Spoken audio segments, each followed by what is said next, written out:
So one problem with rivers is that they flood, and that can then cause trouble if they then flood downstream, if they flood important sites, if they flood towns. So for example, Carlisle is downstream of here.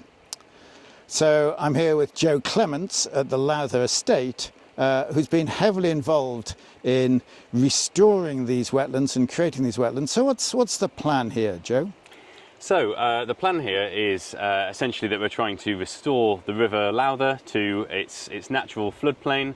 So we're trying to introduce a variety of sort of different wetland habitats, and that's been sort of taking place over the last 5 years.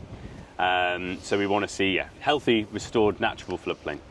And you've done some work over here. Tell me, let's go over here. Tell me about that. We have, yeah. So this is the sort of paleo channel of the river. So there's a meander that further upstream from here takes off from the main river channel, and that was completely disconnected 5 years ago. So it was sort of wet ditch that had been artificially blocked by earth and stone, and then sort of we removed it and then allowed some of the flow from the river to come back through this area, encouraged by a sort of rock rapid which we put into the main river to raise the water table.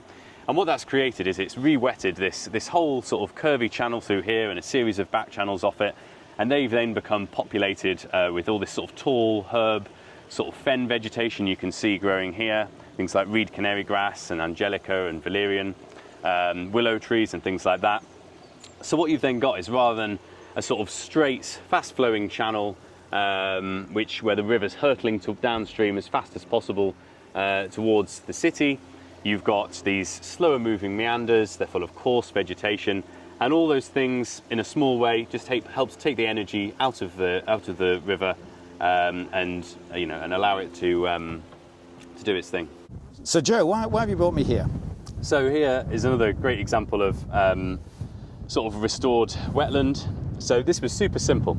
This bit here is just a low-lying area on the river floodplain, and previously it was all pretty dry. There was a culvert that ran all the way underneath here, a huge pipe full of water, a stream trapped underground, and we broke that and allowed all the water to bubble up to the surface instead, as it would have done in the past, before this land drainage was installed. And what it's created here is this beautiful sort of shallow wetland. It's great for wildlife. We get loads of birds feeding here and breeding here that love the water, and what it's also doing, crucially, is rather than the water shooting through that culvert, going down a pipe as fast as it can, entering the main river, it's slowly spreading out into this area, and there's spare capacity here. There's room, when there's heavy rain, for the water levels to rise and for it to absorb some of that, the spare capacity.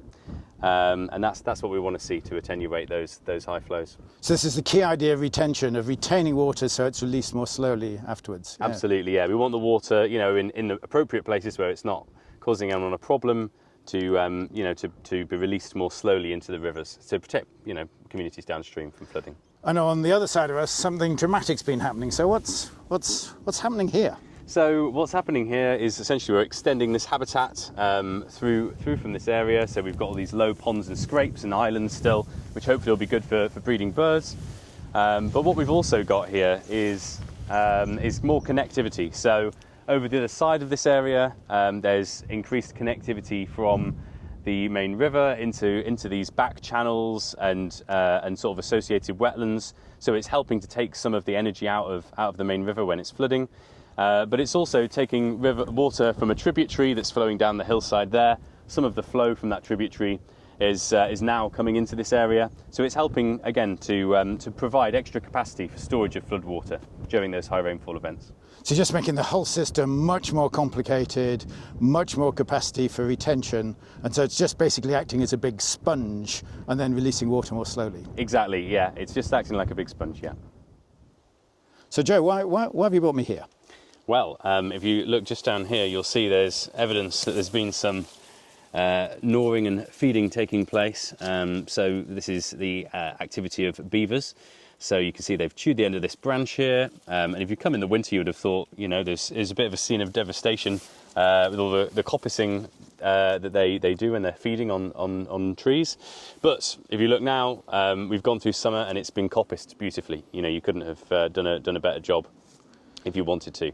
And what we've basically gone from in this area is from, just sort of one habitat where we had sort of continuous wet willow woodland, with, quite dark underneath all the way through this area. We've now got, still some tall trees, but we've also got young, freshly coppiced stools, which are, offering something different. And there's also, much increased fallen dead wood, and also bits of standing dead wood in here, which is beneficial as well. So all sorts of effects. So enormously change this structure, this habitat, and they have other consequences as well. Are you going to show me those? Yes, let's go and have a look at those. Well, tell us the history of what's happening here. It's very dramatic. So about 5 years ago, we went from a very ordinary field and an ordinary woodland next to it to sort of what you can see today, and that's been down to reintroducing a missing native species, which is the beaver. And this is, a great example of how they sort of remodel the landscape and create these sort of ponds and wet features. And this is, exactly what we've just been talking about. This is, for me, perfect flood attenuation feature. It's a leaky dam, so beavers, are known for damming things, and they create that by using sticks and stones, but also by scraping up mud and embanking it along the side. So the beavers have created this bank all the way along here, and it retains the water, but it's a leaky feature. So you can see the water isn't sort of impounded. It continues to flow through and move out into this sort of wet pasture below. But crucially, it's got capacity to absorb some of the high flows when you get a lot of rain, and it's just trickling out. It's taking the energy out of it. And then there's all the associated benefits that come with that.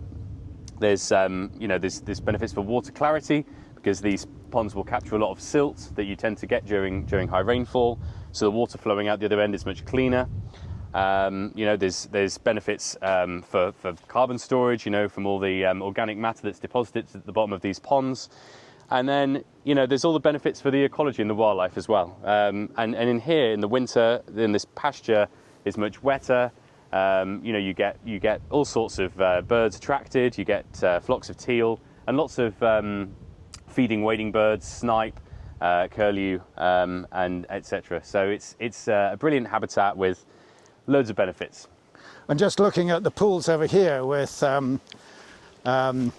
lots of dead wood, lots of soggy habitat, obviously an enormous change to this landscape.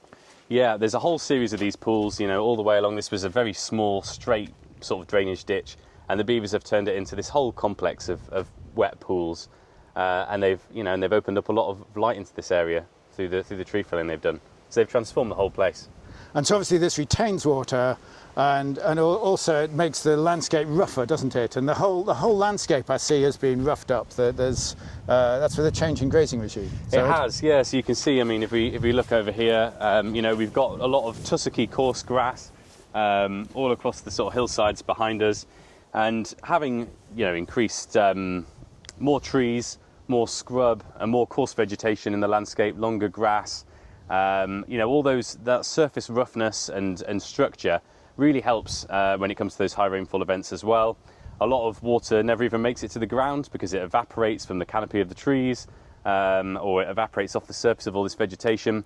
And if you do get surface flow of water, then the roughness of that vegetation will slow down the speed at which it's shed from the surface. So there's another benefit there.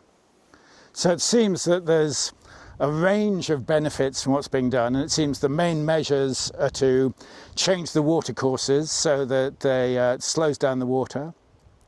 It's to increase the retention by having streams and pools and more soggy ground, and it's by making everything rougher, so rather than a flat surface that everything runs off, it's just retained.